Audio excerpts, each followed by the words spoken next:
Good day, everybody. You're all very welcome to the John Chappell Natural Philosophy Society technical session, these alternative sessions which we hold every fortnight.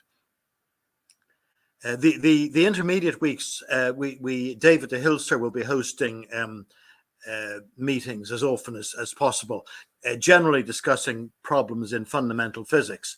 But these sessions, which are held every 2 weeks, are convened by myself, Ian Cowan from Dublin, Ireland, and we're delving a little more in depth into some particular areas of physics where there's maybe some controversy, or perhaps the mainstream, have dismissed things out of hand. Nevertheless, we'll be looking into it in a little more detail.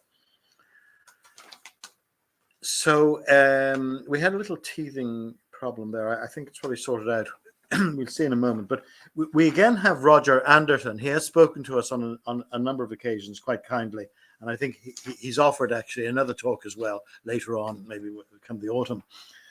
So that's good, because we're always looking for competent speakers. Today, Roger will be talking on Tesla waves. So these are waves that Tesla hypothesized, and he did some experiments to detect them.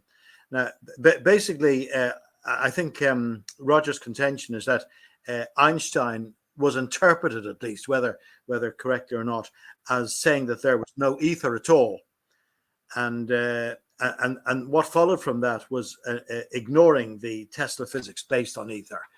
One element of which would be the waves. So that's basically what Roger's thesis, which he'll be informing us a bit more detail.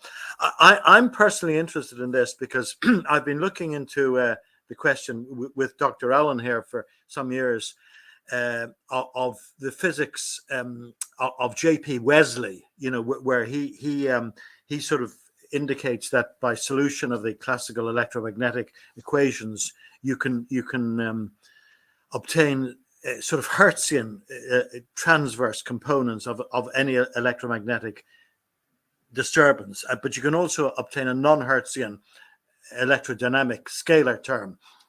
Now, I don't know if what Roger will be talking about is exactly the same, or maybe it's parallel to that, but basically it's a question of having longitudinal waves. So that'll be interesting, and I'm sure there'll be quite an interesting chat on it. So now my first duty is to bring up Roger, because a test we did about 5 minutes ago gave no audio, so I'm sort of praying that it'll work now. So Roger, could you say a few words? Can you hear me? Yeah, it's perfect. Okay. So without further ado, I'm going to bring myself down. I'm going to give Roger has a large number of slides, which I think he may ask me to project, and we can do that when he does so. But he's able to get through the large number of slides and leave plenty of time for the discussion. At least he's always done that in the past, despite my doubts that he'd be able to do it. But he seems to have this knack. So I'm going to hand over to you, Roger, and just tell me if and when you want any slides put up. Okay. So I can't see the slides. Okay, I'm going to add myself to the screen because otherwise you won't hear me, and I'm going to endeavour to put up the slides now, and let me know if it's all right. Thank you for allowing me to do this talk and so forth. I don't know if I should. Is that better? Is that better? No, sorry, I haven't shared my screen, so you can't see anything. That's no use. No, so can't see anything. That's no use. So present. I did this the last time, and I was showing a video when we were looking at Jean de Clement's stuff for about 12 minutes, and nobody could hear anything. But I didn't know, there was no feedback. So what I'll do is I'll try slides first. Slides. Yeah. No, but I don't have them. Well, wait a minute. Your computer. We currently support upload file. Let me just try this. Okay. Desktop. Tesla waves. This is maybe slightly different than what I did the last time. It's not giving you a picture of my screen. I'm actually uploading them. So let's just make sure it works. Now, present. Slides. Tesla slides. It's actually uploading at the moment. It'll maybe take a moment or two. All right. Okay. Yeah. Okay, I think it's uploaded.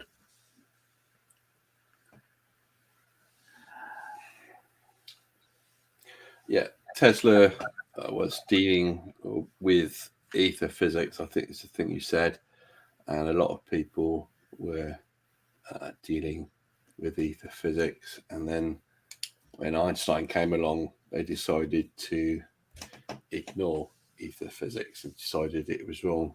This is the mainstream. Okay, thank you. That's the first one. All right, so this is talks about Tesla's physics when he was dealing with waves, these electromagnetic waves. So first slide, please. Next slide, please. All right, so this is Tesla, one of the pictures you can find on the internet, and he's sitting there reading a book, and sometimes it said that this book is about Boscovich, but it seems to be misattributed, and it's probably Maxwell's book he's reading on electromagnetism. So next slide, please. So this is what Wikipedia says about Tesla. He was a Serbian-American inventor, electrical engineer, mechanical engineer, and so forth.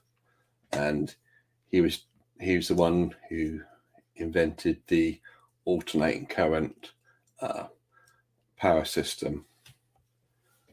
And so ideally he should have been really rich, but he sort of gave up his patent rights to Westinghouse.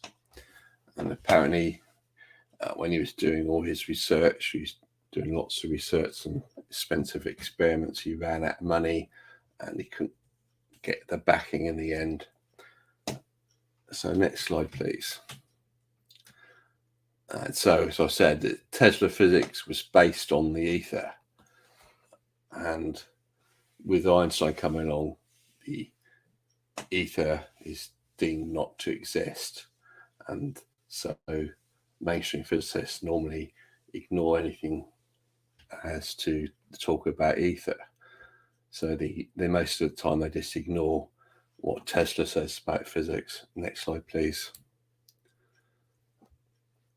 So Tesla was very famous when he was alive, but suddenly he gets overshadowed by Einstein.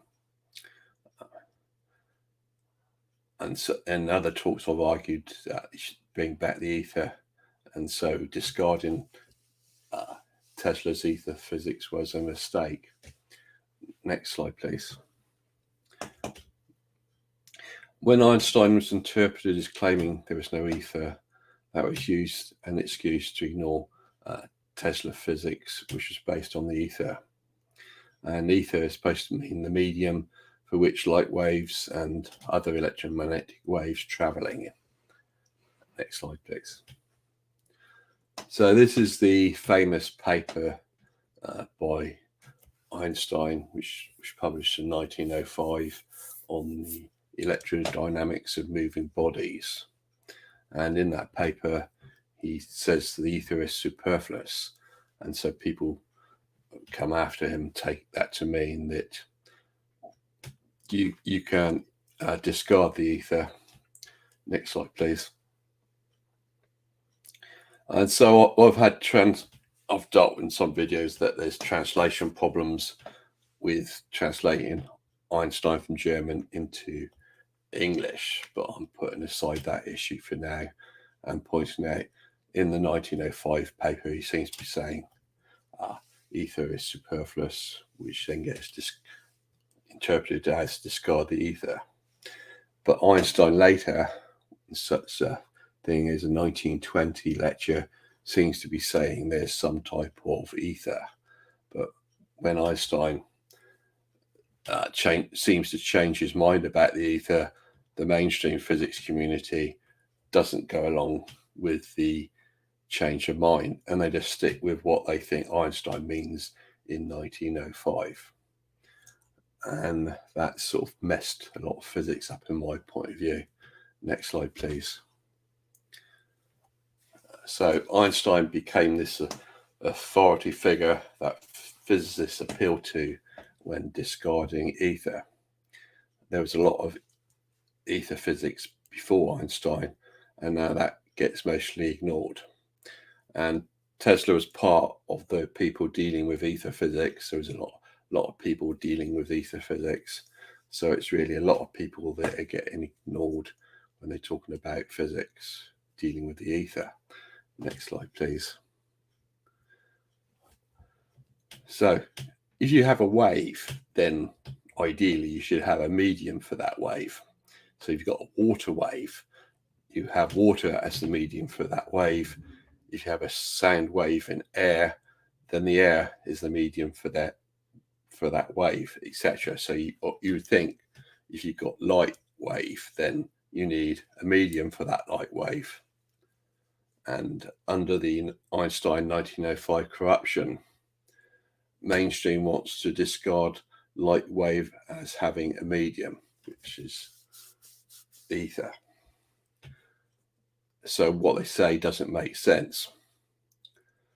Before the corruption, physics was talking about light wave as having a medium, and that's natural way of thinking.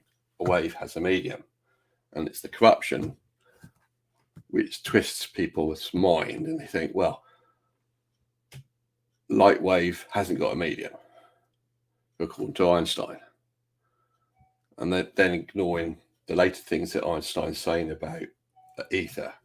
So they've got many people into an unnatural way of thinking about light waves. They're trying to think of light wave as not having a medium, which is not making much sense, but they still want to believe that sort of thing. Next slide, please. So we can quite easily string together words into nonsense poems, like this nonsense poem by Lewis Carroll, who wrote Alice Through the Looking Glass. If you read the poem, you put words together, and they're not really forming sentences, and it's not really making sense as to what's being said. And so a wave without a medium is really like that sort of nonsense poem. It doesn't really make sense. So if you want to, you can quite easily say nonsense about such things as waves don't have mediums. So then bringing together concepts like wave and medium and stringing together with other concepts to form nonsense poems. And that's one of the big problems with physics now. You can put words together and really it sounds like nonsense, but you're supposed to believe it because it's supposed to be supported by experiment. And that's a deep sort of like philosophical problem. Next slide, please. So going back in time before Einstein, with people like Tesla, you were talking about waves having a medium. Thus, a light wave had a medium, i.e. the ether, and to say otherwise was just not making sense. The only way to talk sense was to say light had a medium, ether. If you read Einstein's 1905 paper on the relativity, he's not saying how a wave without a medium could make sense. He's just substituting wave for medium, which makes sense, with a nonsensical statement, wave without medium. So it's kind of the Lewis Carroll of physics. Einstein is sort of like the Lewis Carroll of physics. He's bringing in nonsense. You can, if you want to have Einstein as your deity, your authority figure in physics, you can suddenly string together sentences which don't make sense. Next slide, please.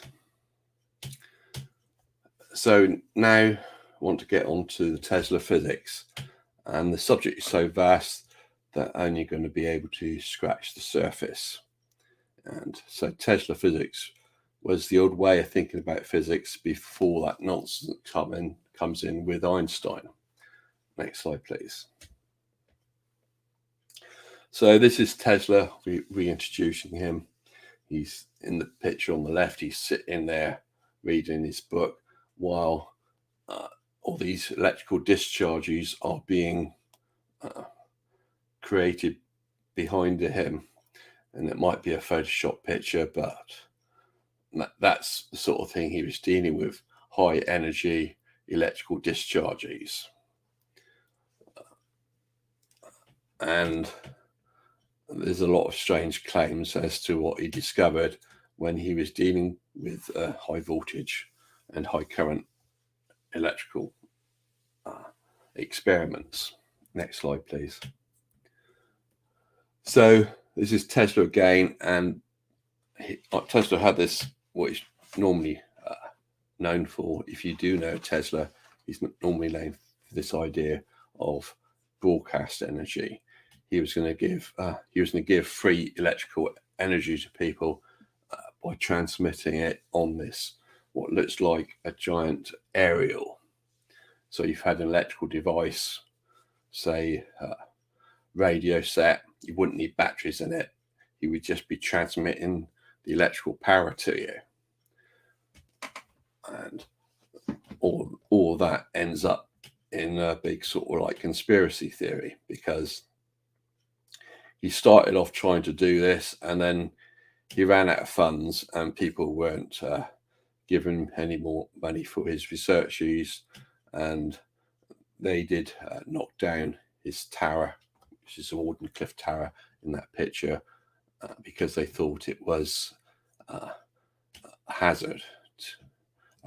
When it was the war, they thought, oh, German submarines could see that tower and they could work out where they were on the coast of America, so they didn't want that tower up anymore, and they knocked it down. And that seemed to put an end to all of Tesla's experiments with broadcast power. Next slide, please. So this is Tesla in a magazine when he was famous, and they got him on the front cover, and he has the it says there the Tesla wireless light, and he's holding a light bulb in his hand, and so say the electricity is being transmitted through the air to that light bulb to turn it on. Next slide, please. This is the magnifying transmitter, the Wardenclyffe Tower, and it's an article dealing with that in the magazine.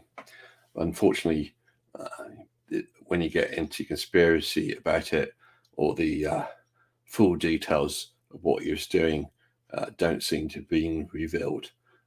Next slide, please. So this is what this is what Tesla is supposed to said about Einstein's relativity. This is a quote attributed to him, and Tesla is supposed to said, Einstein's relativity work is a magnificent mathematical garb which fascinates, dazzles, and makes people blind to the underlying errors. The theory is like a beggar clothed in purple, whom ignorant people take for a king.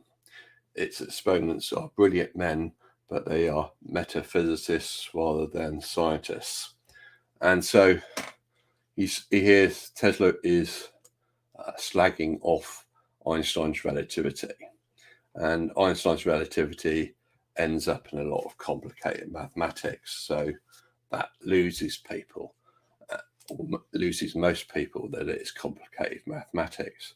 And so Tesla's clear insight into it is just Einstein's relativity is just something that confuses people with the mathematics in it. And it's within that mathematics being so confusing, the people who believe in relativity can then start talking sort of nonsense. Next slide, please. So this is one of the websites that deals with Tesla. It's called Tesla Universe, and it has a lot of Nikola Tesla articles. Next slide, please. So this is an article from 1935 when Tesla was 79 years old, and he was promising to try to transmit force, I think, electrical energy. It's written, so say, on his birthday. And this is where he attacks relativity theory. Next slide, please. So this is from that article, and it has Tesla saying the theory of relativity he described as a mass of error and deceptive ideas violently opposed to the teachings of great men of science of the past and even to common sense. So Tesla is slagging off relativity as it being a load of nonsense, and that's unfortunately what many people think of it when they look at relativity. Oh, it's a load of nonsense. But then when they look into it more deeper, they get then confused with the mathematics, and then some of them go away believing it. They just get impressed by the mathematics. Unfortunately, Tesla does not live much longer after this, and does not give a more detailed, fuller account of why he thinks relativity is nonsense. But the basic idea is that he was working on ether physics, and these people from believing in Einstein's relativity, who were discarding ether, he thought they were talking a load of nonsense. Next slide, please.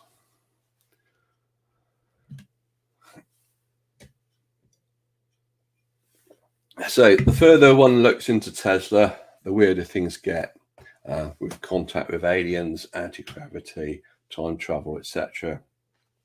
Basically, when Tesla was doing his electrical experiments, he was finding what he claimed to be strange things of anti-gravity and so forth. And so the physics establishment, when they're discarding what Tesla says in Tesla's physics in favor of Einstein, that's enabled them to discard many of Tesla's claims as being too fantastical to be true. However, if you go with Einstein, eventually things get too fantastical as well with him. It's just a lot of things that Einstein deals with is sort of like theoretical beyond what you can actually do by experiments.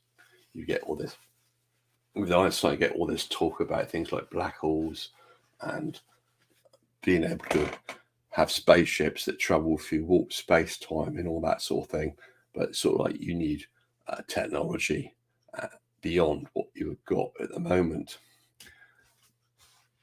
Whereas with Tesla, what he was doing was, doing fantastical things, but with electrical experiments you could actually do. So on to the next slide, please. Next slide. Right. So the way that mainstream gets away with discarding Tesla is by saying what Tesla was saying about physics was wrong and Einstein was right. And this is an example of one of those articles you can find on the internet, and the article is called 8 Times When Nikola Tesla Was Wrong About Physics. So people who believe in Einstein's relativity and so forth, they just kind of like pontificate and say, oh, Tesla, whatever he said was all wrong. So that's how they get away with things. Next slide, please. This is Mark Sifa, and he's written quite a lot about Tesla.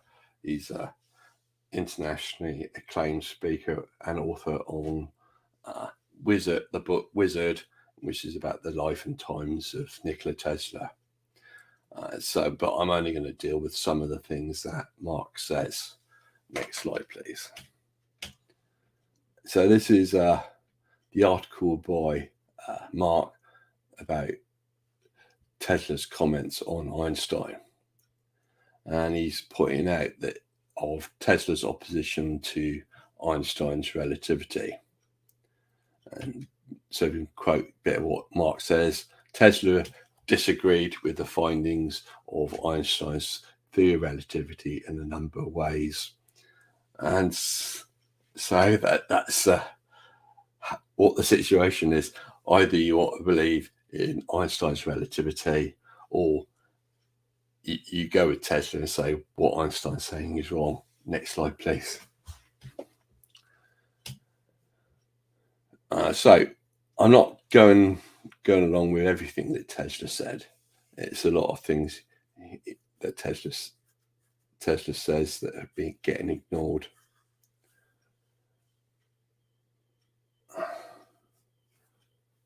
So if I'm talking from point to a bit in the article, it says, on a separate front, the inventor, which is Tesla, stated that the impulses transmitted from his Wardenclyffe Tower would travel at velocities in excess the speed of light. And so that violates what many people believe about special relativity and the rest of Einstein's relativity. So Tesla's going straight against Einstein there and saying you can have faster than light speed. Next slide, please. And so this is one of the things that Tesla says: I hold that space cannot be curved for the simple reason that it can have no properties. It might as well be said that God has properties. He has not, but only attributes, and these are of our own making. Of properties we can speak when dealing with matter filling the space. To say that in the presence of large bodies, space becomes curved is equivalent to stating that something can act upon nothing. I, for one, refuse to subscribe to such a view. So, unfortunately, Tesla brings in God, and you get this with some scientist or physicist or so forth. They bring God into it, but basically the idea is space is supposed to be a nothingness, and so as a nothing, it's absurd to think that you can actually bend it. But unfortunately, with Einstein's relativity, you are thinking of this idea that you can curve space. And I'm also pointing out there that Boscovich, who was also dealing with similar ideas to this. In Tesla's model, as Mark points out, a force field would curve the light around large bodies. So you're talking about a force field curving light instead of space being curved. Next slide, please. So this is from an interview with Tesla, where he discusses his view of electromagnetic energy. He says the so-called Hertz waves are still considered a reality, proving that light is electrical in its nature, and also that the ether is capable of transmitting transverse vibrations of frequency, however low. Now, Hertz was a person who was doing electrical experiments, and especially with electromagnetism, and he thought he discovered that light is an electromagnetic wave, or else he's interpreted as that. So when you're talking about electromagnetic waves, it's what is the Hertz waves. And we carry on what's being said here. It says this view has become untenable since I showed that the universal medium, as ether, is a gaseous body in which only longitudinal forces can be propagated, involving alternating compressions and expansions similar to those produced by sound waves in the air. So Tesla is thinking of electromagnetic waves as longitudinal waves, like sound waves in air. In my view, this is not the same as Tesla so much. Electromagnetic wave is a mix of transverse and longitudinal waves. And the longitudinal bit is like sound. Next slide, please.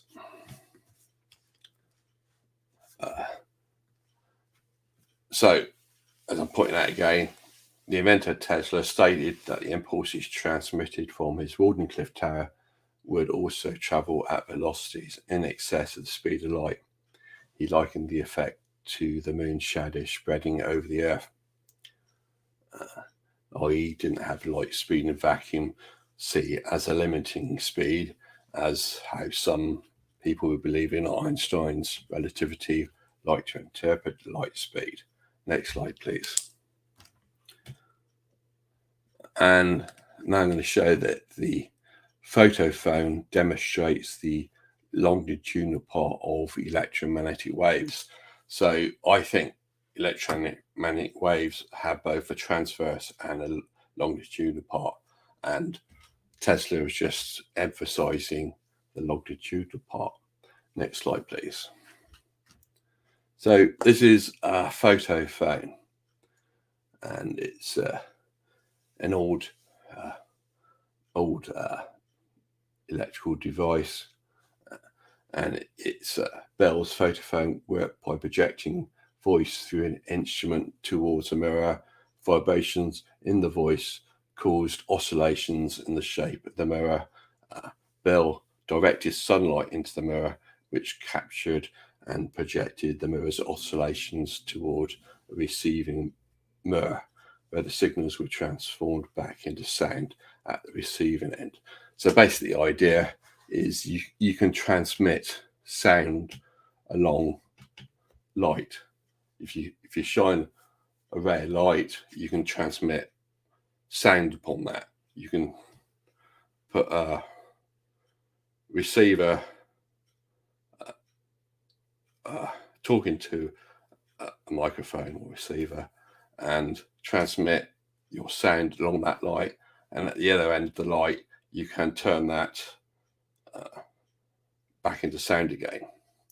So sound can get transmitted, turned into a signal along the light, and the light from the light you then have can bring back the sound again. So what you've got with sound is supposed to be longitudinal waves, and so it's a longitudinal wave being transmitted along the light when you're doing this with sound. Next slide, please. And so the photophone was a device invented by Alexander Bell, and it used a beam of light to transmit sound by converting sound waves into variations in the intensity of the light. The variations in the intensity of light in the photophone are longitudinal in nature. So I decided to go on to ChatGPT, which is artificial intelligence, and argue with it, because it gives some interesting insights. When you argue with it, it will tell you one thing, and then you argue with it and say it's wrong, and then it tried to cover its tracks and talk around that issue. So it's difficult to argue with people because they have an ego. With a person, you want to argue with a person, you say something about physics, and that person wants to stay fixed in their point of view, and they don't want to accept the other point of view upon things. So they're mostly inflexible, about 99% inflexible. They form their opinion about physics and theories and so forth, and they won't change their mind about it. Whereas with the artificial intelligence, it seems to be a bit more flexible, and when you present information, it contrary to what it's saying, it then tries to respond by trying to work around that contradiction and try to change its point of view a bit. It's a bit more flexible. Of course, the flexibility is ephemeral. It doesn't stay like that. If you ask it a question and then you try to get it to change its mind, say something different, the next time you talk to it, after that session and come back and ask it again. It's just forgotten that it's changed its mind upon the subject. So in the case of light, first of all, when you ask the artificial intelligence about light, is it a transverse or is it a longitudinal wave? It just to come out tell you straight away, light is a transverse wave. But when you interrogate it about the photophone, it told me light is a transverse wave. Then I said, what about the photophone? And then the artificial intelligence tries to add that contradiction to what is already said and say something different. Next slide, please. So the artificial intelligence responds, first of all, with just saying light is a transverse wave when asked about that.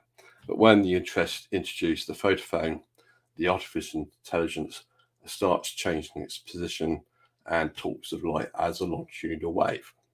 So that is moving the goalposts, and I've talked a lot of videos where I pointed out that goalposts keep getting moved where they're shifting position, point of view on a subject. And the artificial intelligence, I found, yes, it will do that. It will move the goalposts. You ask it a question and it will tell you such and such thing, but then when you interrogate it more, it will then change its position on the subject and move its goalposts and tell you something completely different. So in the case of light as a transverse wave, it will tell you that. You say light is a transverse wave, but you interrogate it about a photophone and it eventually moves its position and says, yes, light has both a transverse and a longitudinal component to it. So light is both a transverse wave and a longitudinal wave. And I think that's one of the problems when they're talking about, when educators talk about physics, they will say to the students, light is a transverse wave, and the students go, right, that's it. That's what they write down in the exam, light is a transverse wave. And that's ignoring the fact, which I consider a fact, and which people like Tesla consider as a fact, that light has both a longitudinal component to it. And so they don't actually teach the subject properly. If you're talking about light, you've got to say light is both a transverse and a longitudinal wave. It has components of that to it. But the way it's taught, they're not going to admit that. They just incorrectly say it's a transverse wave and admit telling to you that it's also got a longitudinal part to it. Next slide, please. So this is where I'm pointing out what I've said to the artificial intelligence.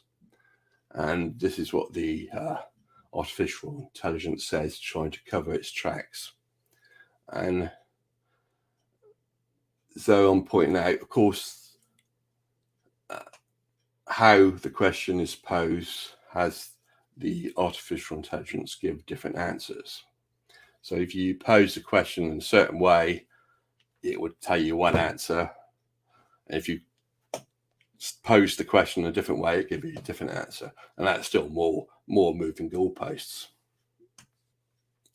And I think that the artificial intelligence has access to information about physics in its database, which it's tapping into, but that information is contradictory. And so what the artificial intelligence tries to do with all that contradictory information, it tries to balance those contradictions. So when it's asked about light, it can say light is a transverse wave, and that's the first thing it collects from the physics database that it has. But when faced with questions about the photophone, then has to balance the information what it's got about photophones, which is contrary to what it just said. It's got then to alter its position. And so that's how the artificial intelligence is working, I think. It's trying to balance all these contradictory information. Ideally, the physics community should be accepting that light is both a transverse and longitudinal wave, like the way the artificial intelligence responded when faced with the contradictory sources. But it seems the educators are just reciting light as a transverse wave too much as a mantra, brainwashing its students to say the same thing. So the educators, they should be teaching light is both a transverse and a longitudinal wave, but they're not doing that. Instead, they're just saying to the students, light is a transverse wave, and that becomes a brainwashing tool to them. And it makes the students think that light is only a transverse wave, and they don't realize that there's a longitudinal part to it. They're just brainwashed into what they're thinking about things. Next slide, please. So this is what happens at school. Basically, school is a brainwashing system where false facts are repeated often enough in the science physics classes, and then they want the students then to recite that back to them, and it's recited back into them is the way they've got to answer the questions in that science exams. It's very hard to get false science facts deleted from common knowledge of those indoctrinated. So after you've gone through this indoctrination system where they've told the students light's transverse wave, light's transverse wave, students pick that mantra up, they go to the exam and they write down in the exam, light's transverse wave. Is it a longitudinal wave? No, it's a transverse wave. That is locked into their brainwashing. Next slide, please. So I was contacted a long time back by Peter Cheesley. He was claiming to work on Tesla physics, and he was part of the SETI League. SETI is the search for extraterrestrial intelligence, and he claimed that he had ETI contact, extraterrestrial intelligence, based upon Tesla longitudinal waves. So I believed him, but he had a hard time trying to get anybody else to believe him in the SETI League. So the brainwashing technique works like that really well in the people who are doing physics, astrophysics, or anything else. They don't believe in longitudinal waves. So when a person comes along and says, oh, I've got ETI, but from longitudinal waves, their thinking is longitudinal waves don't exist, and they're just going to ignore what Peter Cheesley told them. And it's all blocked on to taking Einstein as the authority figure, where he's the authority figure on there's no ether, and then it leads on to there's no longitudinal waves. And so anybody who's talking about non-Einsteinian ideas gets dismissed as a crank, and you get ignored him. You then ignore him, and that's from the mainstream point of view. They ignore you if you're saying things contrary to what they're being brainwashed into believing. Next slide, please.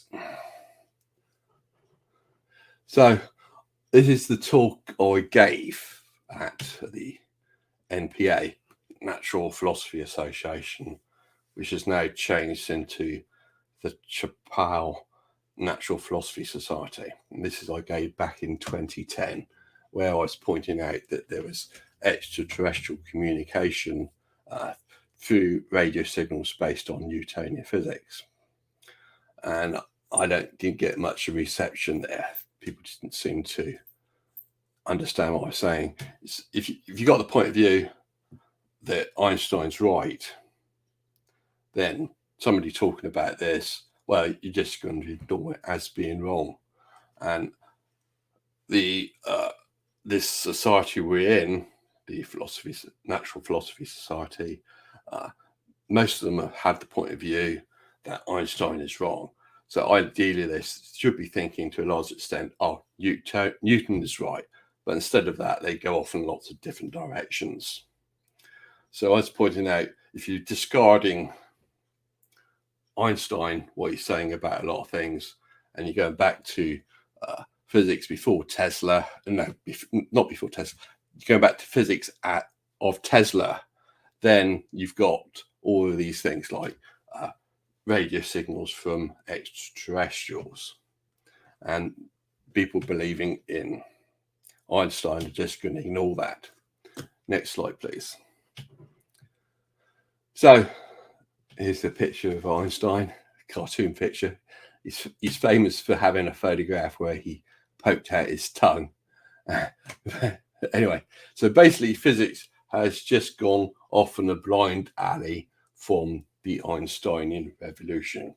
It's ignoring things such as ether, longitudinal light waves, etc., and it's all sort of, there's a lot of other aspects to Tesla physics and the physics that other people were talking about based upon the ether, and the mainstream wants to ignore that.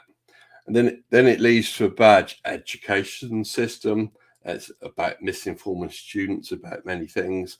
When the educators talk to the students, they are giving a biased point of view to those students. They're not saying to the students anything like, oh, this is what Einstein thinks. And they're not then presenting, oh, this is what Tesla thinks. They're not telling you things like that. They're only just telling you one point of view. They're talking about, oh, Einstein is an authority figure. This is what Einstein thinks, and ignore anybody else. So it's a biased point of view. So they're teaching things about light being a transverse wave, which is wrong. They should be teaching it as both a transverse and a longitudinal wave. But their education system, based on brainwashing, it's locked into saying it's a transverse wave. Next slide, please.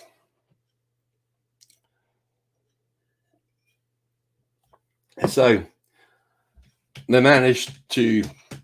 mainstream have managed to discard, throw away numerous weird, strange, fantastical claims that comes from Tesla physics. And Tesla claimed that he had been in contact with aliens, and that he could transmit electrical power, and that he could do anti-gravity and a lot of other things like that. So they managed to discard all that because it's all based on ether physics, which they don't want to believe in. But even going with Einstein, things get weird.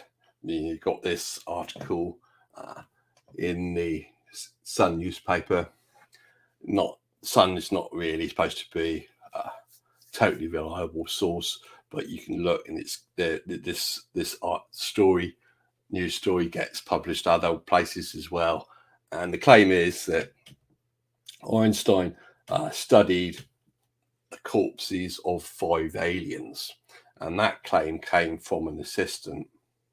Einstein went to one of these secret establishments and he saw the aliens, and the assistant was with him, and the assistant kept quiet about it until, I think it was the lady, until she died. Oh, well, just before she died, on her, which sort of like her deathbed confession was that with Einstein she saw dead bodies of aliens, and that's supposed to be some of the weird things that come out about Einstein. And with these sort of stories, you say, well, let's have some physical evidence. And sort of like this, I think it was a lady, she waits until her deathbed to confess something like that. And so it's very difficult then to go and check about it, especially since you're not allowed into these secret places. So you get these weird stories about Einstein, and they're not substantiated by actual physical evidence which you can then examine. And you've got the same problem with Tesla. Tesla was doing these high energy electrical experiments, and he wasn't allowed to well, for whatever reason, to finish them, and he didn't seem well. He did publish about them, but then there's a conspiracy that those sort of like documents, most of them being kept hidden, withdrawn from public scrutiny. So ideally, you would want to redo the experiments that Tesla was doing, but they're expensive. So it's getting blocked from that way. So you haven't got the physical evidence there for that as well. You end up with just stories, and then the physical evidence is, so say, being kept away from the public. Next slide, please. Finished. Thank you. That's the end of that. So that was the main point, was to mainly to deal with the longitudinal idea from Tesla based upon electromagnetic waves being in an ether. And it's a point of view which is ignored from being taught to physics students, and I think which is corrupting, along with other things like that, corrupting the physics education. The end. Thank you. Well, thank you very much. Just give me a moment to get the slides down.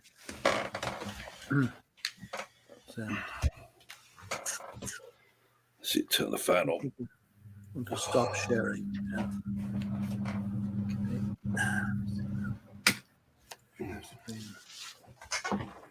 Okay. Cancel. Should be some way of just getting back to normal. Sorry about this. Okay. Video file. Wait a minute. I think it's just bringing it down. Yes, I think I have it now. Let me see. Remove. Right. Hey, presto. Okay. Well. Thank you very much, Roger. As usual, you've got through a lot of material, and you've done it actually in under an hour, which gives us just over an hour to discuss things. Now, as normal, when we have a lot of information provided through audio files, the comments have come in. 158 comments have come in, which I haven't had an opportunity of looking at. So perhaps with your patience, I'll just scan through them now, and if there are any pressing ones, we might put them to Roger first. Maybe just before doing that, I'll just indicate one or two of the notes I've taken, which you may wish to address later. I was particularly interested in the fact that you say there's a mix of transverse and longitudinal radiation in normal electromagnetic, normal radiation such as light, whereas Tesla seemed to veer towards it being only longitudinal. I was wondering, have you ever quantified that? I mean, what percentage in terms of energy or any other quantity would be transverse and what longitudinal? Say an ordinary light at visible wavelengths. I think it's dependent upon the electrical device you're using. You can convert from one form to the other. Okay, but you wouldn't envisage cases where it would be 99.9% one and very, very little of the other. Well, it could be, yeah. Oh, okay. Yeah. Because we'll come back to the experiments maybe of Christian Monstein and Wesley in a moment, but this is behind my thinking. I'm also a little interested. I'm asking on quantities. Or Tesla, I suppose, talked about superluminal speeds. Yeah. Now, I'm just wondering, have you any feel for how much?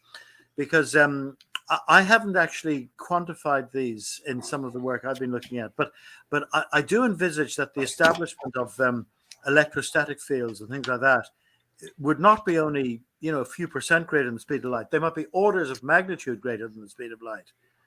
So have you any idea how the speed of transmission of the longitudinal radiation might exceed the speed of the conventional speed of transverse radiation, by a small amount or by a very, very great amount. Yeah, for me, if you for my talks upon Einstein being mistranslated into English from German, from my point of view, you can look at light speed just from the Newtonian point of view, where light speed is variable, where a source emits light, and then that you observe that light, and it can be greater than the light speed c. And it's just straightforward Newtonian physics. But what happens with the manipulation and the mathematics, when you bring in things like time dilation and length contraction, what you're doing is just manipulating the mathematics to keep the light speed constant. But if you didn't do that fiddle in the mathematics, it's just straightforward Newtonian physics again, where light can be any speed.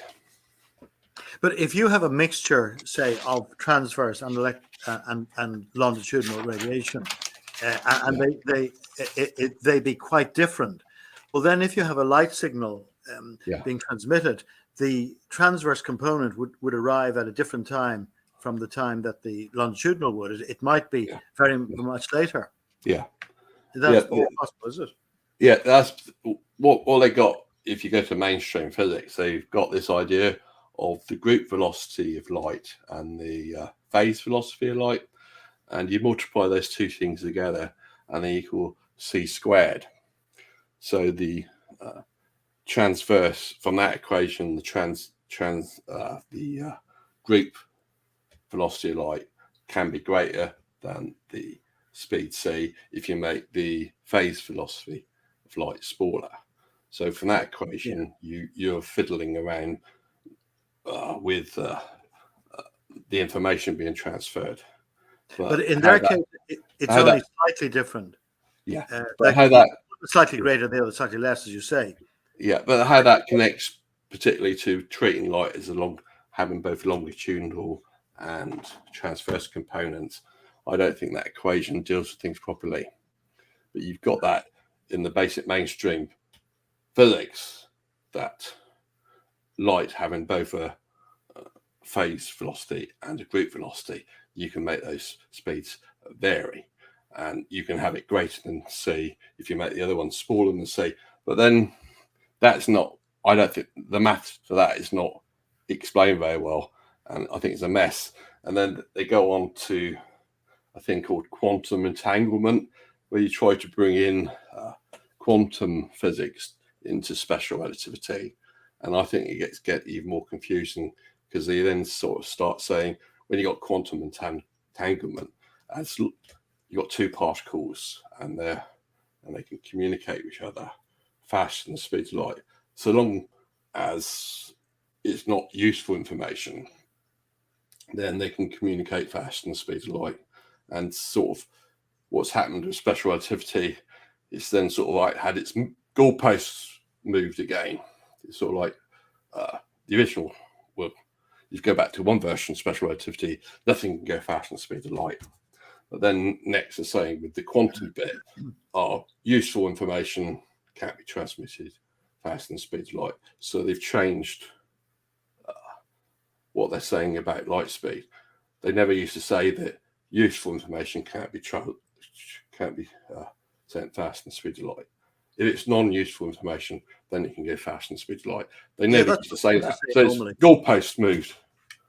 So it's what they do all the time in the people who believe Einstein. They sort of like move the goalposts.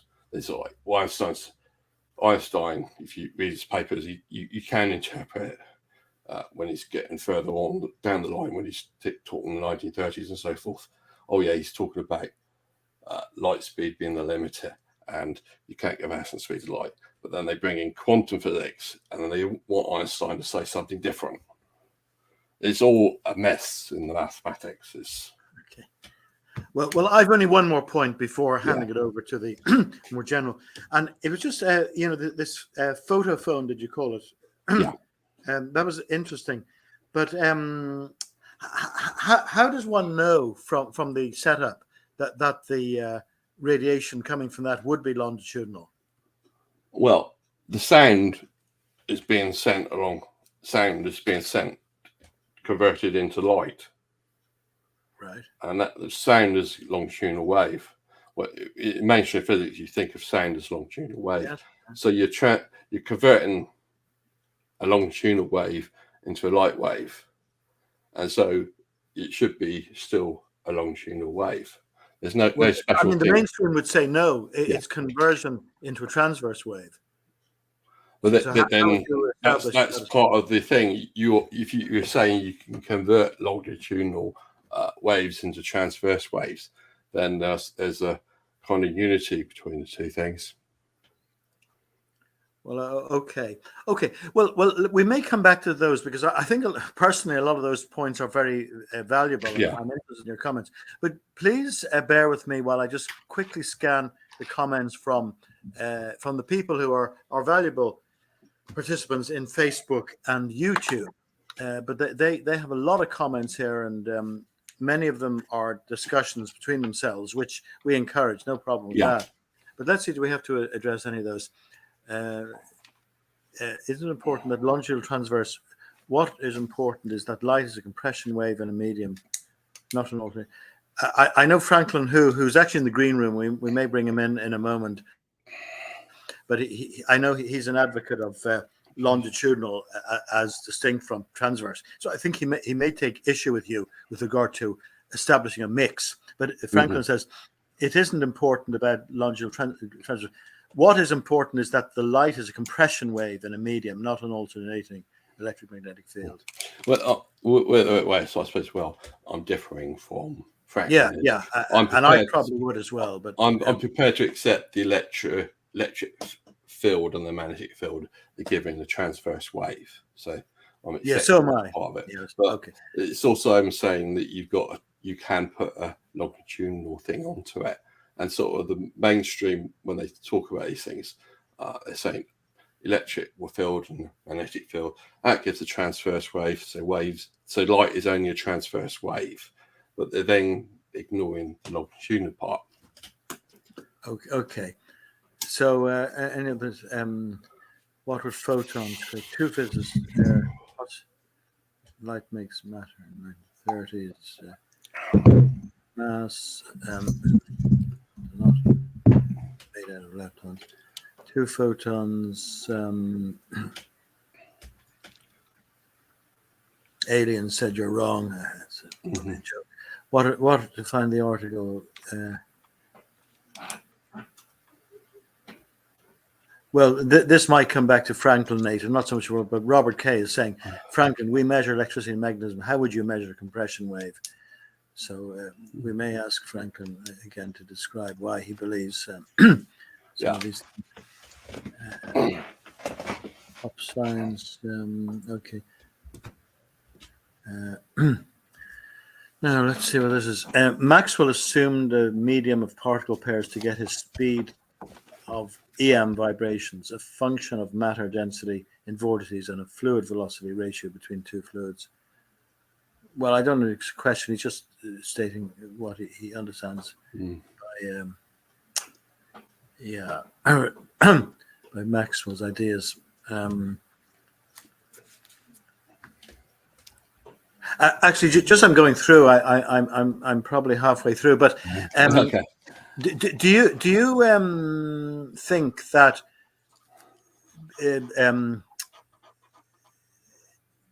in other words that Tesla was fundamentally at variance with Maxwell, or maybe not? He was building upon it and modifying it.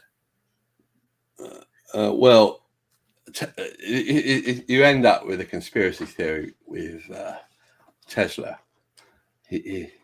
There's a certain amount of papers that are on public display about what Tesla said when they're published in that magazine like The Experimenter. But it's sort of like Tesla's theories. There's a conspiracy that was kept back from being published. And kept back from the public. So the final theory of what Tesla believed in is not known. Yeah, a bit like others. Indeed, Einstein's work. You've got the things like Tesla slagging off relativity, and Tesla talking about longitudinal waves and all these other things as well. And it's all, well, what's the theory, Mr. Tesla? What theory have you got? I'm going to publish the theory. And suddenly he dies in the middle of World War II. So then the papers end up with Donald Trump's uncle, I think. And he decides what to do with them. So you end up with, say, some of them was kept back because of national security reasons. Something is mentioned as a question here, so we'll put it up. A question for Roger. Do you think the cancellation of two transverse waves creates a longitudinal wave? You didn't seem to say that. It might do if you're cancelling it some of the time and not cancelling it other times. So if you're managing to bring two transverse waves in together, and it's forming a sort of a longitudinal wave. Maybe also if you could cancel the transverse components, you might only be left with the longitudinal. If you get pulses, you could probably do it. Okay, well, so you're positive under certain circumstances, you probably do that. Yeah. Okay. Well, this might be something to be looked into if that's so. Let me see.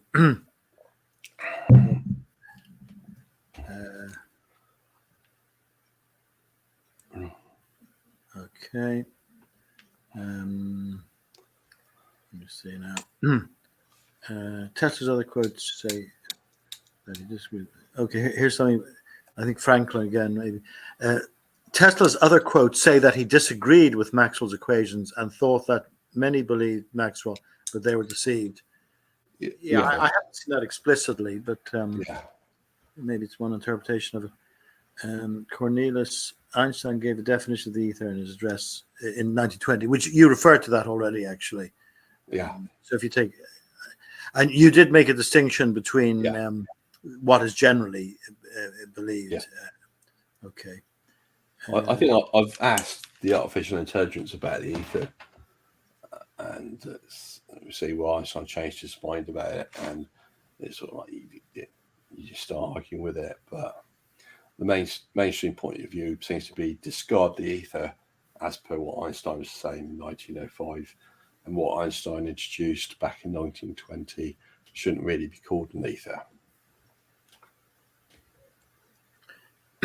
It's maybe something more for gravitational purposes rather than light. Yeah. But it's sort of like he's arguing over words. It's sort of like, light wave needs a medium, and it's called ether. So, and they say, well, if Einstein was discarding the old version of that, light as a medium, he might have been introducing a new idea of light as a medium, like having a medium in 1920. And it's sort of like you're arguing over words then. Sort of like old ether discarded, new ether accepted. But then other people talk about it in terms of the old ether idea is thrown away and you need a new idea, which is not ether. So you end up with people, you can't get people to agree the definitions of words. I've just noted, maybe it's a bit of a personal thing, but so the work that I referred to earlier with Dennis Allen, based on Wesley's bit, it maybe has been referred to in some way by Robert Kay. If you really want to describe both the longitudinal wave and the transverse wave using the Poynting vector mathematics and energy density, you get what you were arguing. Well, we indicate that you can get solutions which will give you transverse and longitudinal, and I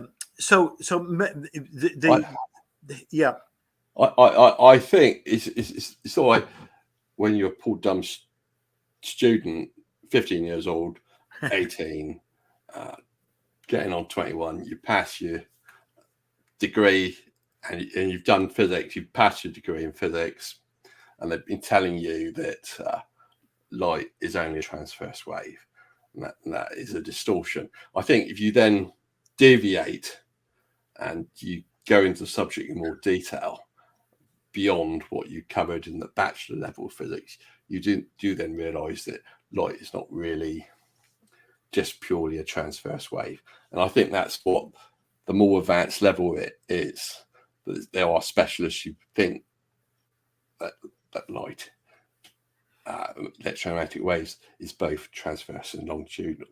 But when you get it down as the 21 and below for the A levels and other certificates in physics, they're telling you a dumbed down version, which is all wrong. It's only if you go into specialize in the subject electromagnetism into that particular area that you then find out with further study in master's degree and then a PhD in the subject, and then probably go into work in a black ops project where the government will take you on and say, oh, you can deal with this subject, but you're published or not now, then allowed to be published out into the science journals. So it's kind of like elitism.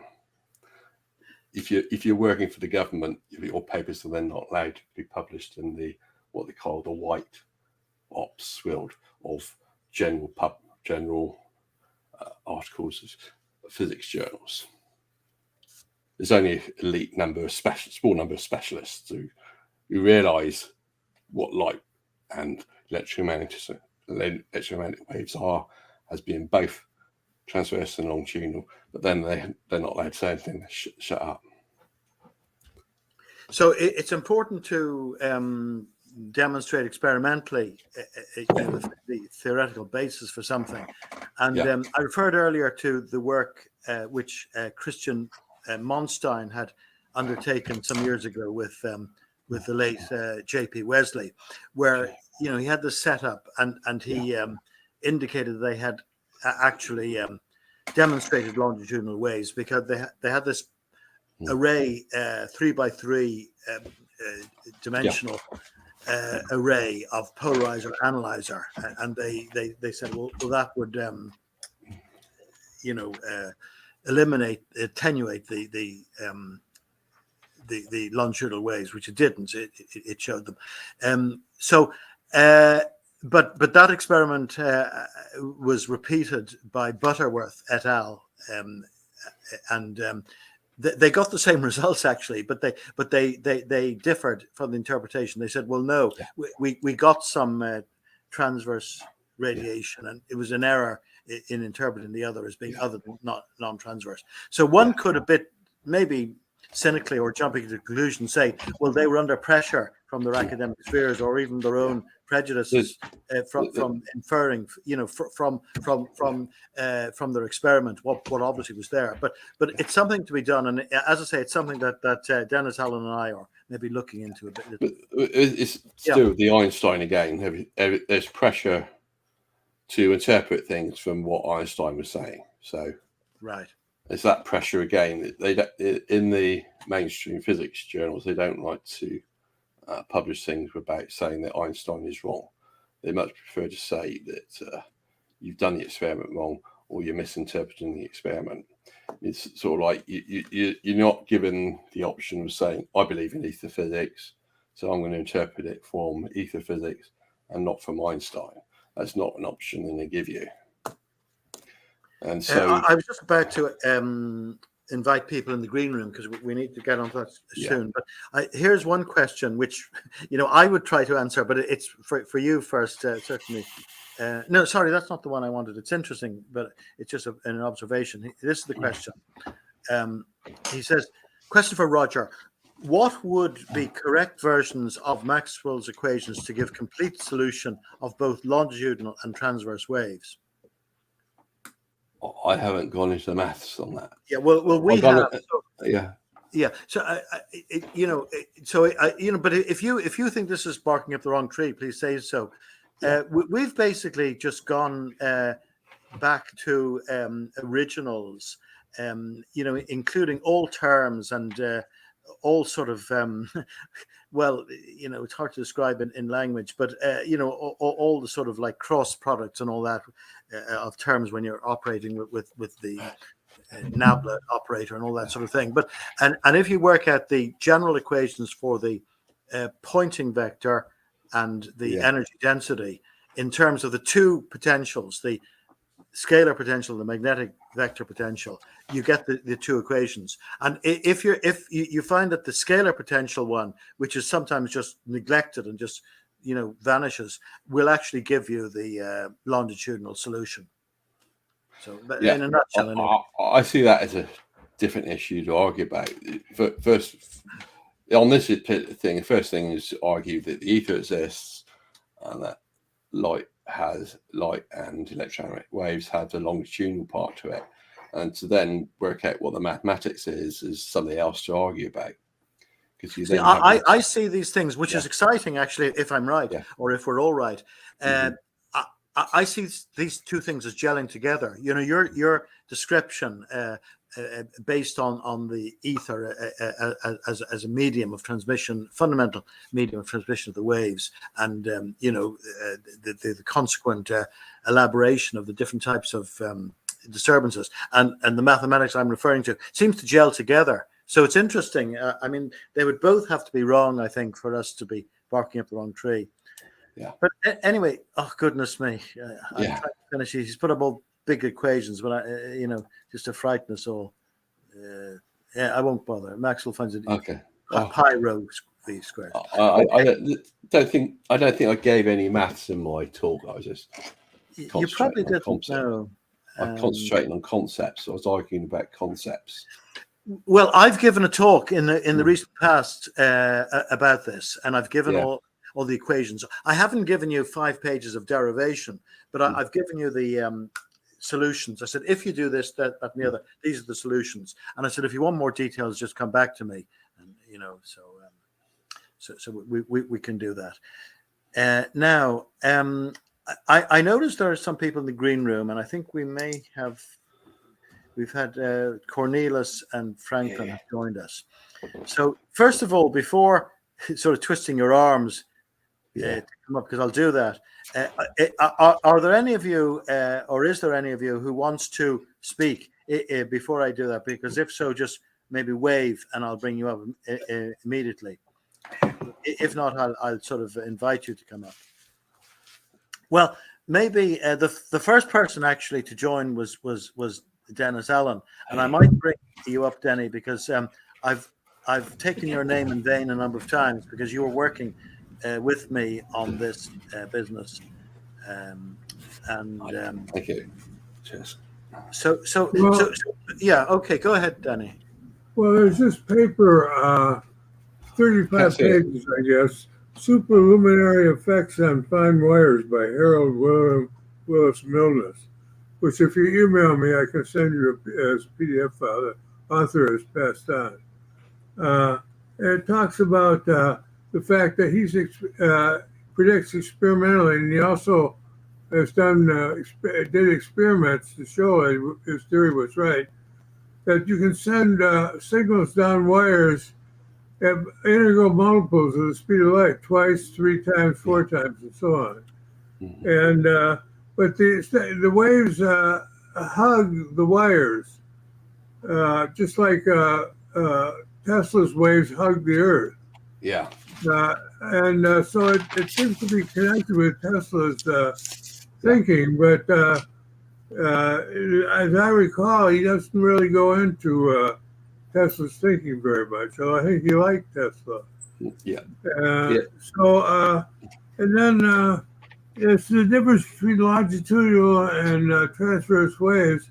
Transverse waves are very toxic. You can get cancer from them. You can, they're bad. Especially, and that's one of the problems that the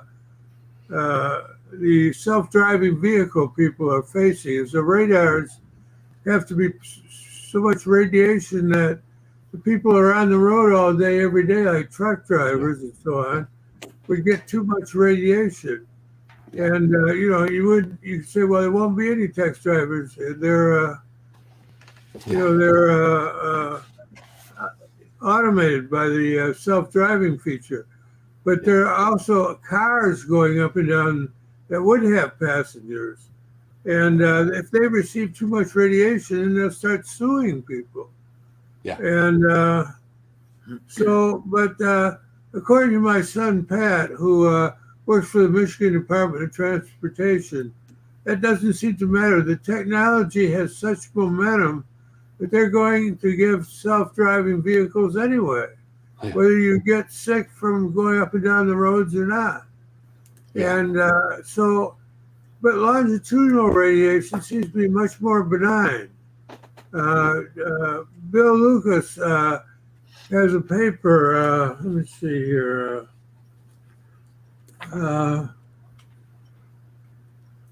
It's about the origin of life and longitudinal radiation. He points out that I can also send you a copy of that if you want. Yeah. He points out that longitudinal radiation does not give you cancer and so on for some reason.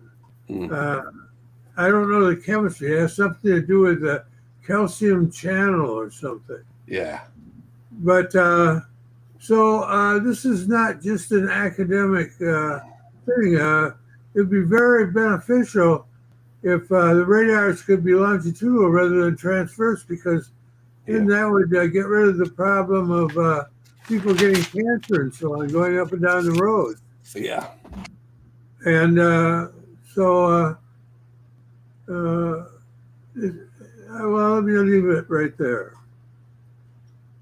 Oh, yeah. Yeah. Any comment on that on Denny's points, Roger? All right. So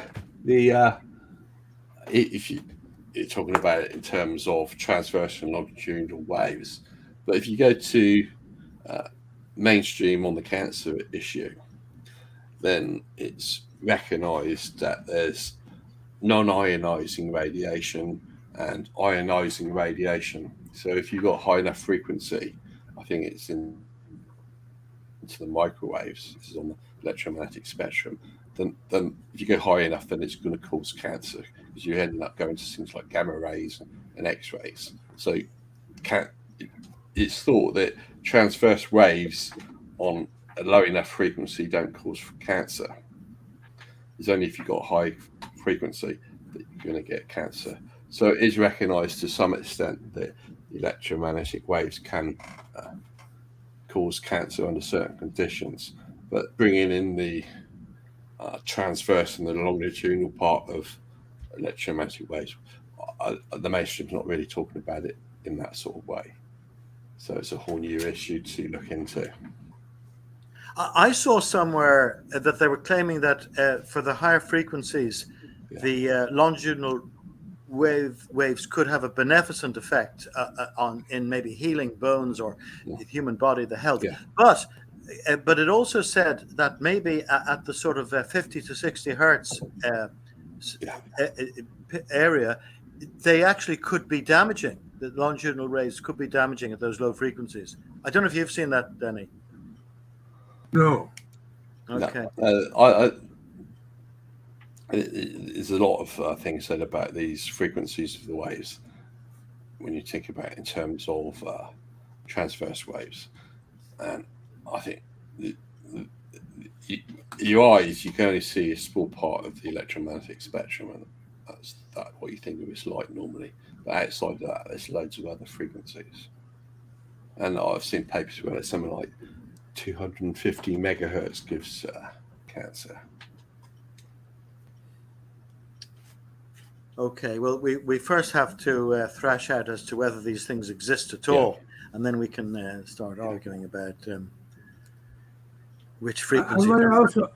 I might also mention that there's a website, Energy Times newsletter, which can has Eric P. Dollard, who is known as the new Tesla, who supposedly built a magnifying transmitter like Tesla had.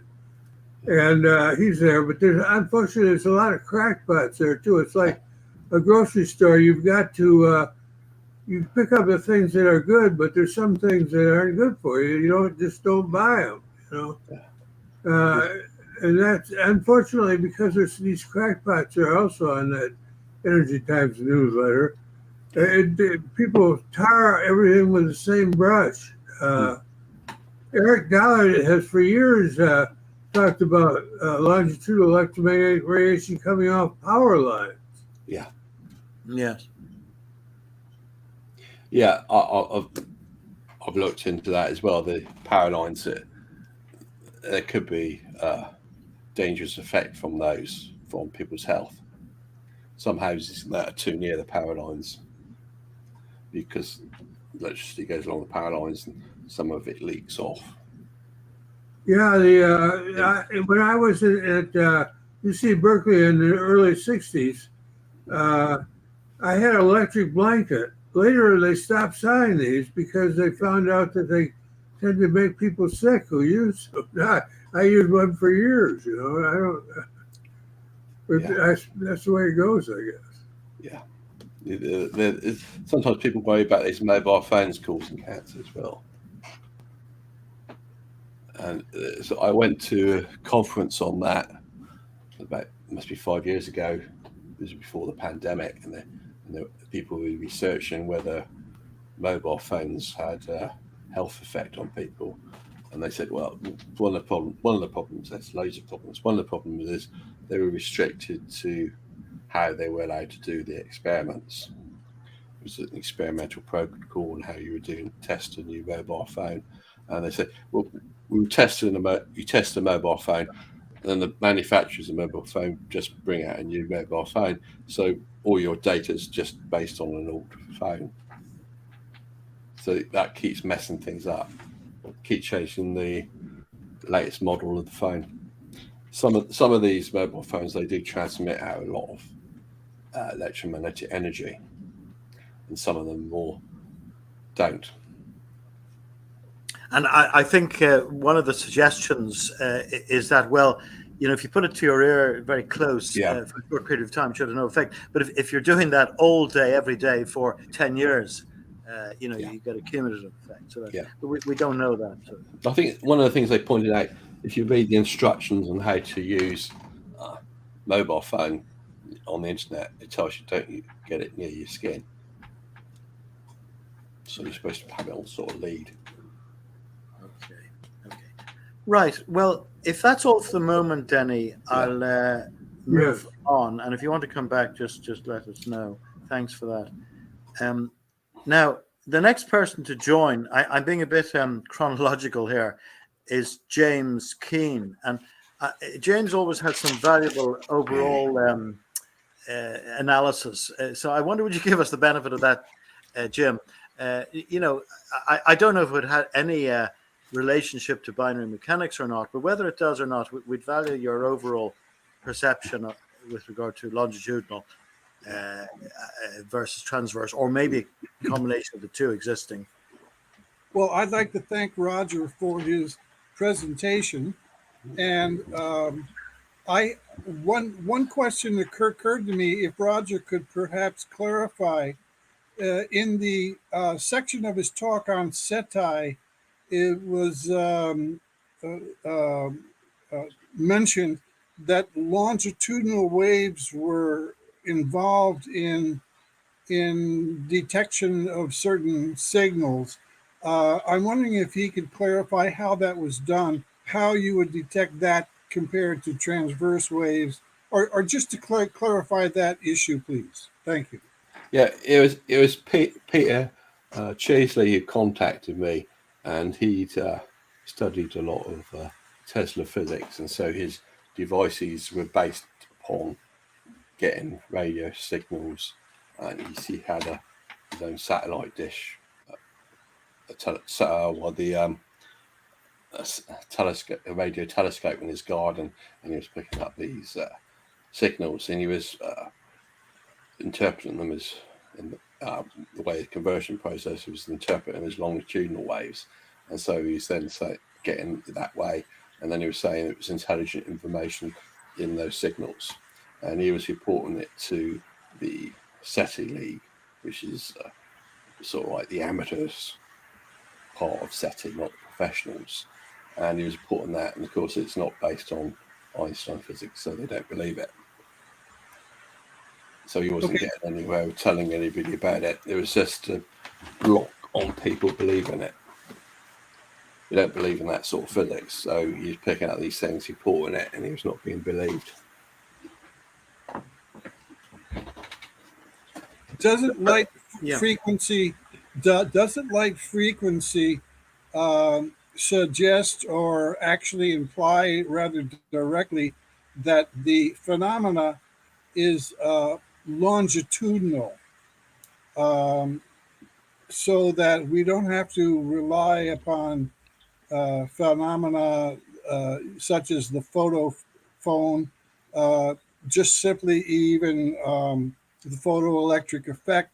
Other observations about light frequency, doesn't that imply that there are bursts or peaks of energy arriving at a certain wavelength, or in other words, frequency, and that's a longitudinal phenomena by its very, very nature? In other words, how are all these terms really defined?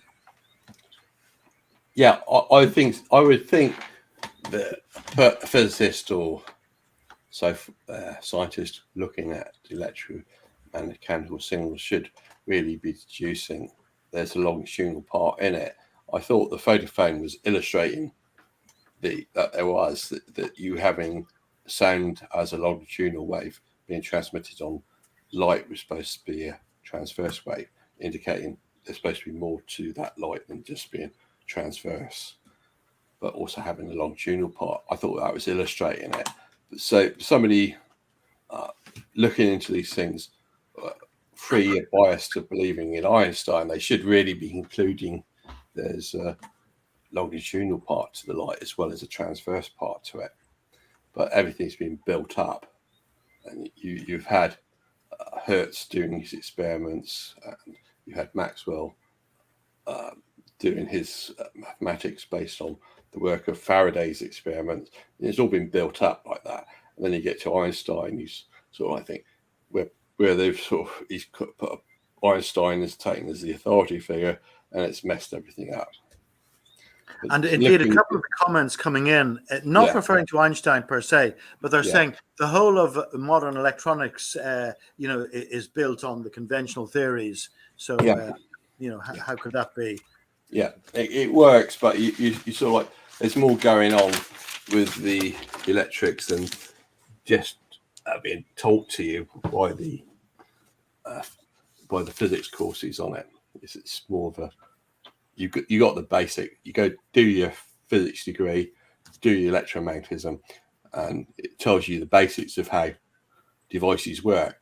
But they don't tell you about the more advanced stuff about electromagnetism, which you'd be doing if you're doing a master's and then a PhD devoted just to that bit of electromagnetism. You would be knowing more than just the basics.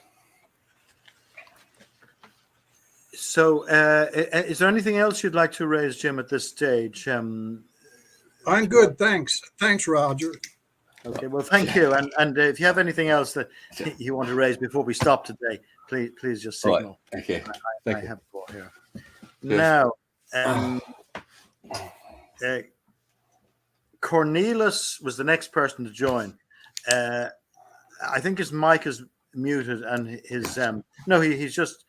So Cornelius, I could bring you up maybe just to get your brief observations. I see you've made a number of comments here, but what would you say briefly about your own perception with regard to longitudinal as against transverse radiation? Well, in my view, I think it's all waves have a transverse and longitudinal component to them, even light waves. I mean, we live in a three-dimensional world. If light is going to travel backwards and forwards in distance, then it's going to have to do so in a longitudinal manner. Even if you look at a simple string vibrating, when you first start that string vibrating, you send a pulse down that string, there is a longitudinal tension that travels down and a change in tension and longitudinal tension as that wave travels down the string. There's also a transverse displacement of the string. So if light is a transverse wave, then it also has to have a longitudinal component. Main thing about the transversity is if you have a single pulse going down down a string, for instance, the transverse characteristics, the increase and decrease in the tension within the string, is going to initially be at the front of the wave and then at the back of the wave. If you have a series of waves that are one after the other, then the tension will basically be, after it's stabilized, in the middle of all that wave pattern, you'll see that the tension throughout that string, throughout that curved string, is nearly perfectly the same. And if it were that the tension, the string was only consistent of the tension bond between particles, and the particles were massless, then the tension would be equal throughout the wave. But because there is mass, there is tension that varies depending on how fast different particles of mass are moving. But so there is, in my view, all waves consist of a horizontal, vertical, and transverse component. So to say that light is a transverse wave is because primarily the transverse wave component is what's strongest, is what we detect. Sound is a longitudinal wave because a sound wave spreads out in more of like a cone. And so the transverse component of that sound wave, relative to the vector direction it's traveling, if you have an arrow direction, and so you have around that, you have an area of the wave that equidistant from that center, that the pressure in that wave is the same, and therefore there is no specific transverse direction where the wave is imbalanced. It's strictly imbalanced in the back and forth direction, which would be the longitudinal direction. But it does have a transverse component. It's just that the transverse component is balanced on both sides, so we don't detect the transverse component that way. So that's kind of like the different. So all waves have a transverse and horizontal, or transverse and longitudinal, in my view. The other thing I observed is, I don't know if anybody else knows, but I mean, if Tesla, first off, I don't believe Einstein. I think the 2020 or the 1920 paper probably clarified that Einstein really never disregarded the ether. It's just that he finally had to just define it to somebody that, this is what ether is. And if you look at the description, it's rather difficult to imagine what that material would be like, and that's probably why he didn't need to describe it. What you're describing is the potentials that material takes on, the ether takes on. Yeah. But Einstein did make an attempt in a 2020 paper to describe it. Does anybody know, and maybe Roger does in his research, does Tesla ever make an attempt to describe the construction of the ether, or what the ether consisted of, or how it behaved? I guess those are kind of my observations. Okay, well, thank you very much for those observations. Thank you. Maybe one or two short questions in that. Yeah. Would you care to address any of those points? I know Cornelius is always looking at this question of tension. I agree that I would have thought all waves have both a transverse and a longitudinal component to them. And when they taught me it, going back to 14, when they showed the string bouncing the string up and down, I think, oh yeah, when they say that to me, there's both a transverse and a longitudinal wave involved. But then when they start to write it down for the questions, and they say, well, sound is a longitudinal wave and light is a transverse wave, and where they were teaching it, it seemed to be restricting it to say, well, whatever you saw with the string, light is just a transverse wave and there's no longitudinal part to it. And I think that confuses a lot of students or pupils when they're being taught this, that the educators are not making it clear to the students that what is being emphasized about the light is the strong part being the transverse part, but there's also a small longitudinal part. So I think it's a problem in the education that is brainwashing students. But I agree that all waves should really have a transverse and the longitudinal part, but that's being messed up in the education system, that they're not teaching it properly in that way. Jim Morrison comments. He says, "What is this longitudinal component? Is it a previously unidentified field? Should it be called the Tesla field?" Yeah, well, it's the other part of the equation. This the way I look at it, it would just be more mathematics, and then you go into the mathematics, and it's arguable. But it's sort of like in the. I've been trying to read Einstein's papers, and the trouble is, people can, if you go back to the other part, what Cornelius was talking about, you try to read Einstein's papers, and it ends up you can start interpreting things different ways, and so that's the problem when Einstein 1905 says ether is superfluous. The mainstream physics community then takes that and mean discard the ether. You can argue against their interpretation as being wrong, but that's the interpretation they seem to be taking with Einstein in 1905. And then when Einstein tries to bring it back in 1920, they don't want to interpret that as being the ether. They're just then saying, well, Einstein's not talking about it properly in 1920. We're still going with 1905. And with all these things, that ends up with people trying to interpret these things in different ways. See, one other observation that I perhaps might make is that when Tesla says, I've forgotten the exact quotation, but that the progression or the propagation of the wave is longitudinal. You must remember that even in a transverse wave, the energy is propagated, in a longitudinal direction. It's basically the cross product of the electric and magnetic fields. Yeah. They are at right angles. They are transverse, but the pointing vector is actually in the direction of propagation. Yeah. So, he might have been referring to that when he says it's totally longitudinal. It's just a suggestion. I don't know. Tesla's papers, if he's on his theory, he's not been made public. If he did actually write anything down. I think what Tesla did more so though was he actually charged the atmosphere with electrons from his antenna. He actually electrons actually left the surface of his antenna and returned to the surface of his antenna the way he designed it with such high voltage.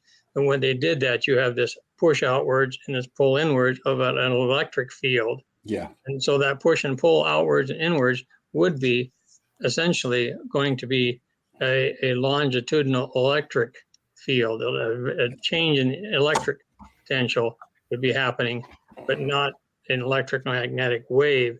And so what Tesla was doing could well have been considered to be a longitudinal only wave. I've seen analogs of what he's trying to do as a pump. He's sort of like trying to pump it, like he's trying to pump a fluid and things. So that would be a longitudinal. But people still start arguing about precisely what he was doing.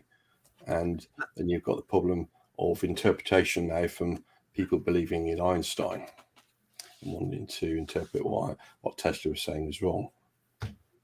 And there's just a question here about what about the other ends of the EM spectrum? Do they also include longitudinal waves? Well, I think you haven't excluded that. You said it goes right throughout the spectrum, including the limits. Yeah. Oh, okay. Well, the electromagnetic spectrum is just based on treating light as a transverse wave, changing electromagnetic fields. That wave along that they're not actually doing with a frequency for a longitudinal part of it. So that would be a parallel sort of diagram, I would think. Okay, well, Cornelius, if that's all for the moment, if you want to come back, that's fine. There may be a little time. We're running out of time. But the next person I'd like to bring up, he's made a number of comments here, and I've heard some of his views before. Is Franklin. He has some signals that he wants to come up, but we'll have to add him to the stream and just maybe summarize your own take on Roger's description of Tesla's work and the appearance of a dichotomy between Roger saying that it's a mixture of longitudinal and transverse, and Tesla's apparently saying it's only longitudinal, which might be consistent with your own view, Franklin. Well, I think you're just not taking it far enough. What Tesla is saying is that light travels exactly the same as a sound wave. So, I have his quote in here. So I put the link to the article, which is entitled, Tesla sees evidence radio and light are sound. So literally, say the speed of light is the speed of sound through whatever medium you're talking about. So if Tesla is saying that light is like sound, that implies that that there must be a physical medium in there, just like the oxygen, nitrogen molecules that exist. It's just that we can't see, or we don't know. I mean, that's the main problem with ether, is that, it would be a lot more convincing if I had some experiment which said, here's your ether particle. I've proven that's all throughout space. And, if that were ever to be proven, then Tesla would have been proven correct, as opposed to the current mainstream view of the electromagnetic wave. I mean, I don't think you appreciate, you're talking about this whole longitude transverse thing, but the fact of the matter is that you cannot even speak of a longitudinal wave unless you have a physical medium that can be compressed. And so that you can speak of the particles either moving in the direction of the wave, longitudinal, or transverse, as moving up and down at a 90-degree angle to the direction of travel.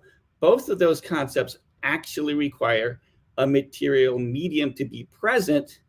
And, really the only example of a true transverse wave that I can think of is like an earthquake wave. There are S and P waves, and like one of them is the longitudinal component, and the other one is the up and down, because the ground does actually move up and down. So when you're speaking of, longitudinal and transverse wave, I'm just going, no, that's not the point. The point is, according to Tesla, that it travels as a sound wave. And I think you're zeroing in on the longitudinal thing, but I don't think Tesla ever meant to mean that, because obviously any medium can carry, kind of both the transverse and, well, actually, I'll take that back. See, now the problem with the ether is that because they're so stuck on there being a transverse wave, that the only flexible, rigid mediums like the Earth can actually transmit a transverse wave. Transverse wave generally cannot be transmitted through sparse particulate mediums like air. So, some etherists are saying that the ether must be this solid, right? But it's all just completely confused. I mean, I just want to emphasize the difference in how Tesla is thinking that light is transmitted compared to the Maxwell equations versions, right? Because in the Maxwell equations versions, there's no medium. What you have is that you have an electric field. So you have an antenna, and that's generating an electric field, which is just like coming at you. And as it goes there, it generates a 90-degree magnetic field. So like there's be a north and a south pole here, and there'd be like a positive and a negative here. Mm-hmm. And that has nothing to do with any particulate medium. I mean, I believe Maxwell's equations were just a humongous dodge, mm-hmm. because people so much disliked the ether that they had to come up with an ether-less way of propagating a wave. So he came up with these equations, and we had the magical conversion of electric fields to magnetic fields and magnetic fields to electric fields.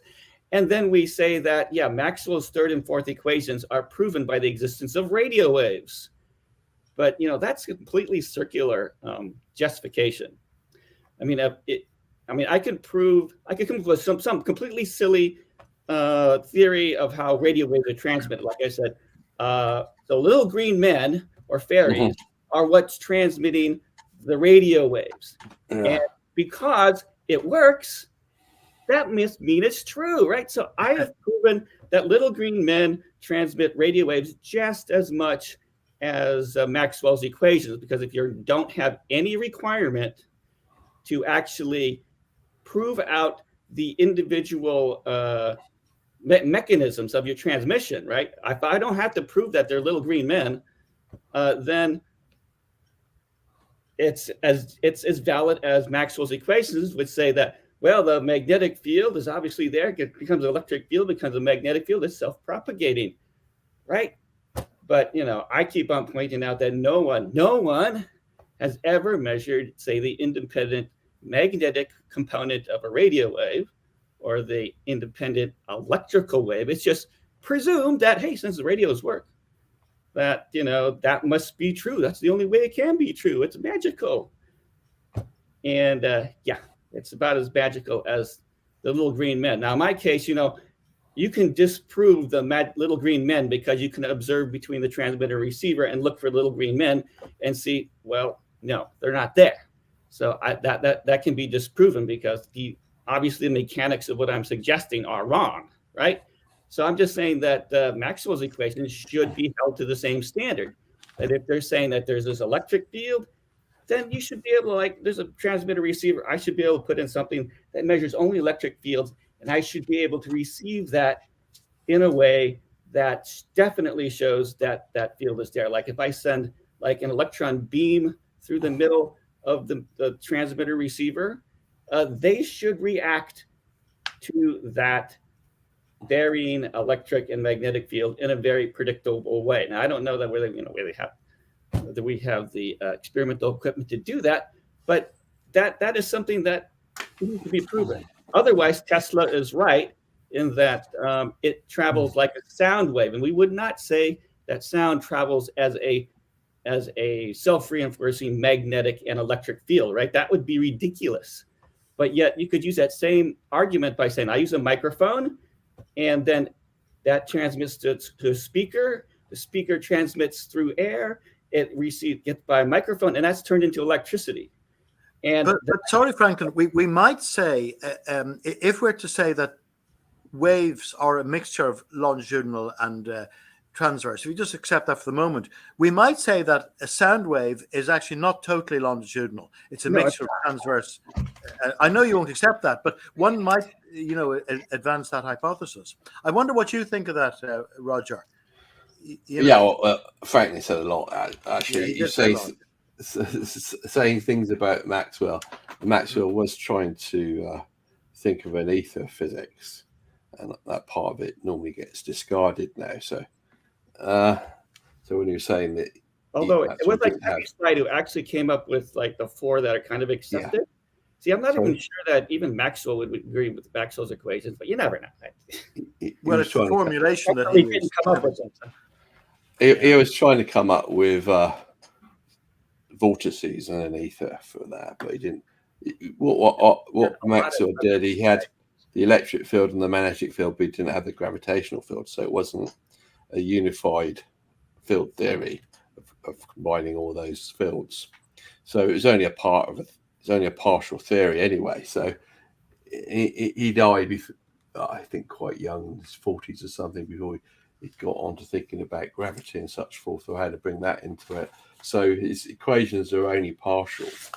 Wesley's theory applies to gravity as well. He's applied it to electromagnetism and also gravity. So poor Maxwell didn't. But Roger, I'm really curious as to, do you understand that Tesla was saying that light travels like sound? Yeah. This means no electric fields, no magnetic fields. Can you I accept don't that? think I don't interpret it that way. He was talking about light as electromagnetic waves as being longitudinal waves. No, And no, no. I'm- See, I think that's where you're getting it wrong. No. Tesla is saying that light travels like sound, which is yeah, and pure sound is a particle wave, longitudinal wave. not anything to do with magnetic and magnetic fields. That's the thing.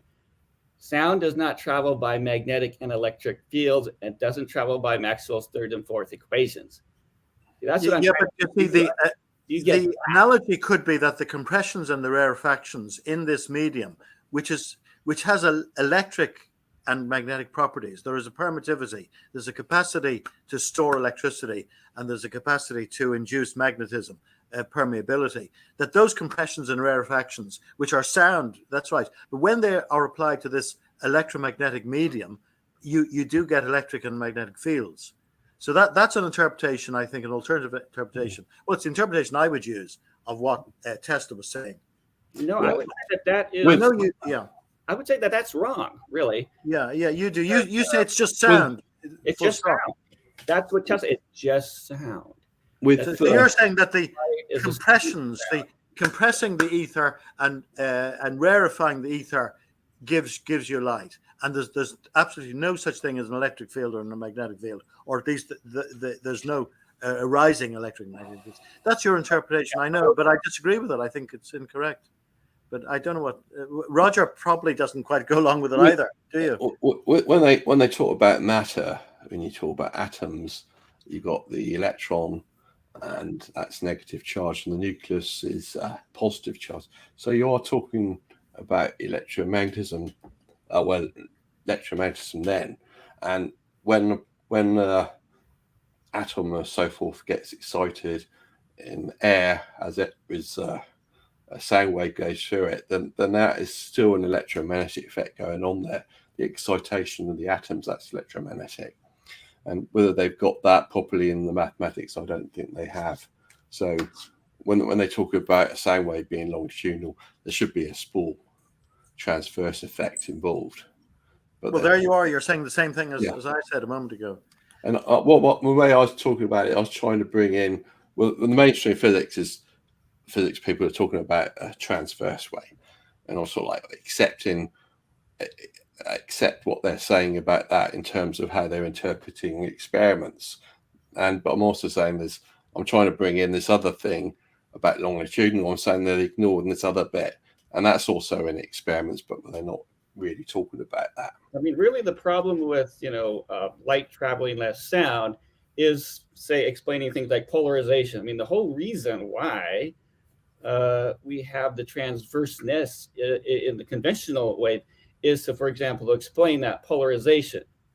So, and things like sound are not easily polarized. So that's the main difficulty. But you say sound is not easily polarized, but you can polarize it. Yes, it's probably a small transverse effect there, which may be polarized. We're going to bring this to an end. It's a very interesting conversation, gentlemen. But I think we're going to have to. Cornelius says Franklin is trying to make field physical rather than mathematical representations of horizontal, vertical properties of the wave. Yeah. Now this is an interesting scope, and I think we may prevail upon Franklin to come back and give us a talk, maybe on these ideas, because it does deserve more consideration than the minute or two we have left. Okay. So if Franklin, if you'll forgive me for maybe terminating this part of the conversation now, I think Roger has given you his take, and I've even been bold enough to interject a little. So thank you very much, Franklin. Remember, I'm going to ask you perhaps to come back.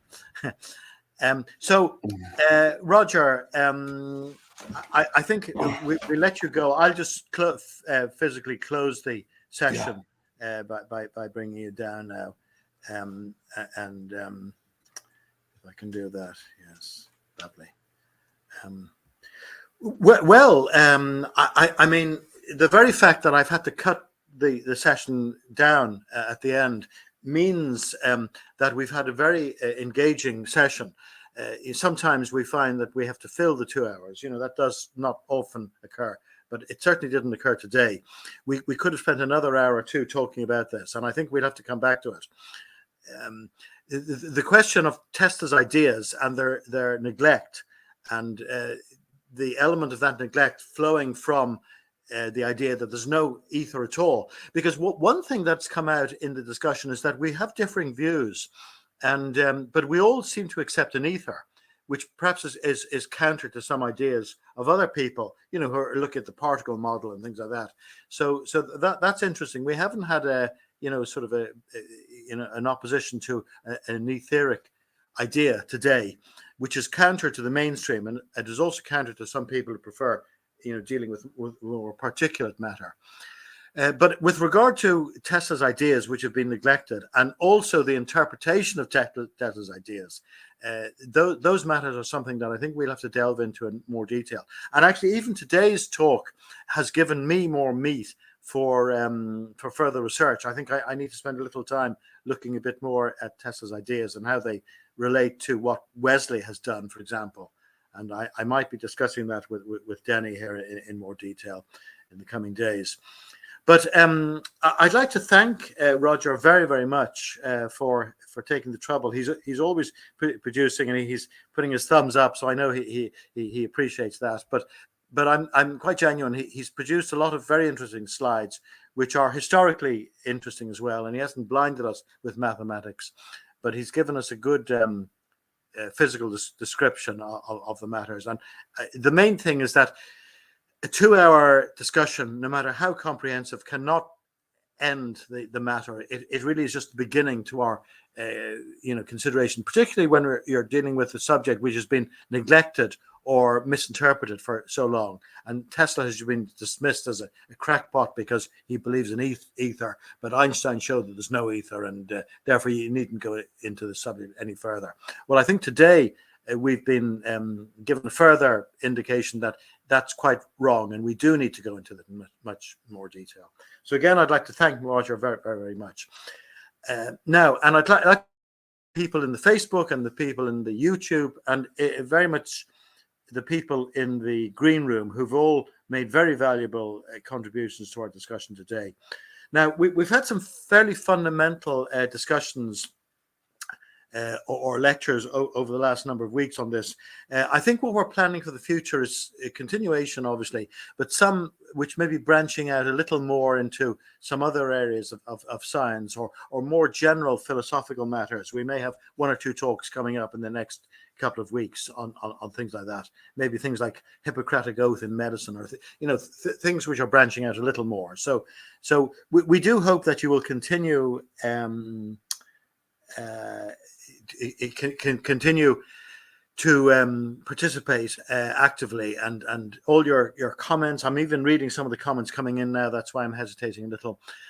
All your comments are very, very valuable, and your contributions. So once again, thank you very, very, very much, everybody, for participating. I'll end the broadcast, and I hope to see you all again at these alternative sessions in 2 weeks' time. So good day, everybody.